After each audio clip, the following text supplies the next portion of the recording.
வணக்கம் friends, welcome to சமையலும் சரித்திரமும். இன்னைக்கு நம்ம வீடியோல வாழைப்பழ பணியாரம் செய்ய போறோங்க. அத்தோட மறைந்த பின்னணி பாடகி பவதாரணி இளையராஜா அவங்கள பற்றிய சில செய்திகளையும் பார்க்க இருக்கிறோம். வாங்க வீடியோக்குள்ள போலாம்.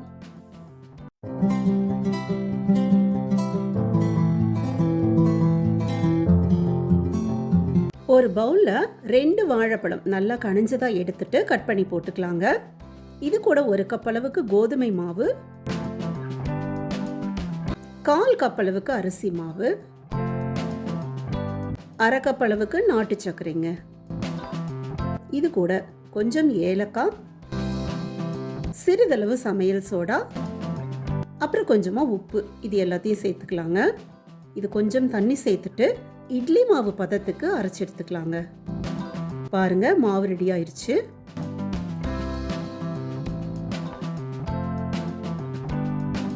அடுத்து பணியாரக்கல் சூடு பண்ணிக்கலாங்க. இதில் கொஞ்சமா நெய் தடவிட்டு எல்லா குழிகள்லையும் மாவு ஊற்றிக்கலாங்க. இந்த பணியார மாவு இனிப்பு அளவாக இருக்குங்க. உங்களுக்கு இனிப்பு கொஞ்சம் கூடுதலாக தேவைப்பட்டுச்சுன்னா இன்னும் கூட கொஞ்சம் சர்க்கரை சேர்த்துக்கலாங்க. மேலையும் லைட்டாக நெய் ஊற்றிக்கலாங்க. ஒரு மூடி போட்டுட்டு ஸ்டவ்வை மீடியம் ஹீட்டில் வச்சுக்கோங்க.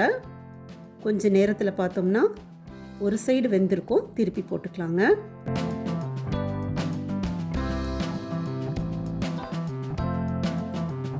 ரொம்ப ஈஸியாக ஹெல்த்தியாக செய்யக்கூடிய ஒரு ஸ்நாக்ஸுங்க. 2 பக்கம் வெந்ததுக்கப்புறமா எடுத்துக்கலாம். சாயந்தரம் பசங்க ஸ்கூல் விட்டு வரும்போது ரொம்ப சிம்பிளாக செஞ்சு கொடுத்துடலாங்க. ஆரோக்கியமாகவும் இருக்கும், சுவையாகவும் இருக்குங்க. கண்டிப்பாக நீங்களும் உங்கள் வீட்டில் ட்ரை பண்ணி பாருங்க.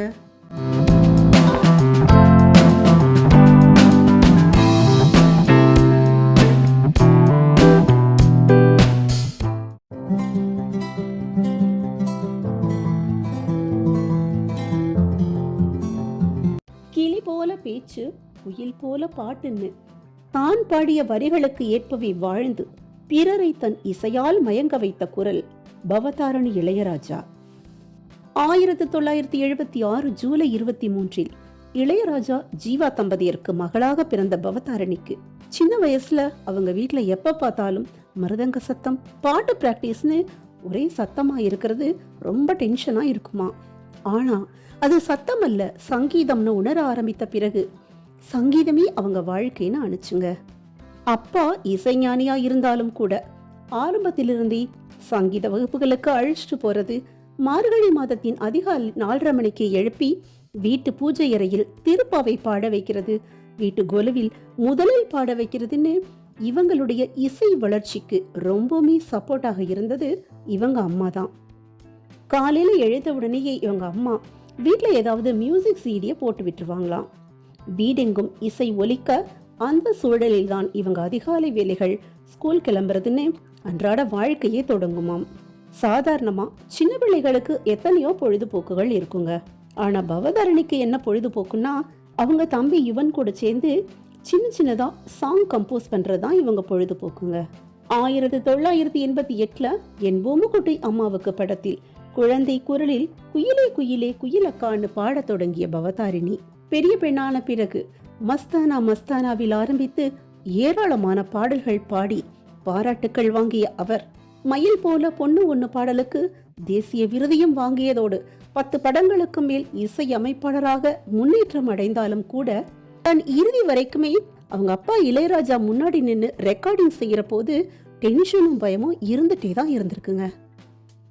இசைதான் உலகம் அப்படின்னு இருந்த பவதாரணிக்கு இசையை தவிர மிகவும் நேசிக்கும் இன்னொரு விஷயம் குடும்பத்தினர் தாங்க.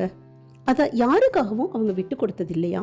அப்படிதாங்க கோவா படத்துல 7 தலைமுறைக்கும்னு தொடங்குற குடும்ப பாடலை கார்த்திக் ராஜா, யுவன் சங்கர், வெங்கட் பிரபு, பிரேம்ஜி ஆகிய 4 தான் ஆரம்பத்துல பாடுறதா இருந்துச்சாம். ஆனாலும் குடும்பத்துல நானும் இருக்கிறேன், நானும் இந்த பாட்டை பாடியே தீர்வேன்னு அடம் பிடிச்சு அந்த பாட்டை இவங்களும் பாடினாங்களாம். தன் இறப்பு உறுதி செய்யப்பட்ட பிறகும் கூட தன் வேதனையை மறைத்து கொண்டு தன்னோட குடும்ப உறுப்பினர்களை வரவழைத்து பிறந்த நாள் கொண்டாடி அவங்களையெல்லாம் சந்தோஷப்படுத்திய பவதாரிணி இன்று குடும்பத்தினரையும் ரசிகர்களையும் விட்டு சென்றாலும் அவர் விட்டு சென்ற இசையாவது அனைவருக்கும் ஆறுதலை தரும் என நம்புவோம். இந்த வீடியோ உங்களுக்கு பிடிச்சிருந்தா லைக் பண்ணுங்க. நம்ம வீடியோக்களை தொடர்ந்து பார்க்க சப்ஸ்கிரைப் பண்ணுங்க. உங்களுக்கு பிடிச்சவங்களோட ஷேர் பண்ணுங்க. நன்றி.